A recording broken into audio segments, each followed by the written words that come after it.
Welcome to a Foxy Tech Tips tutorial on changing the time on Apple Watch.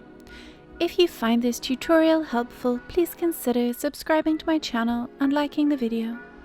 The time on your watch is taken directly from the time on your iPhone, so the only way to change the time on the watch is to change it on the iPhone first. To do that, on your phone, open up the Settings app.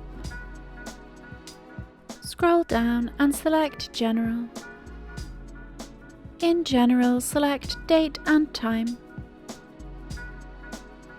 You'll need to disable the option Set Automatically if you want to manually change the time.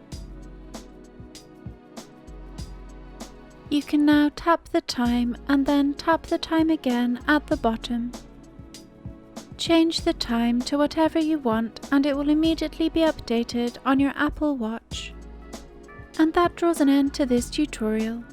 Please like the video if you found it helpful and subscribe to Foxy Tech Tips for more Apple Watch tips and tricks.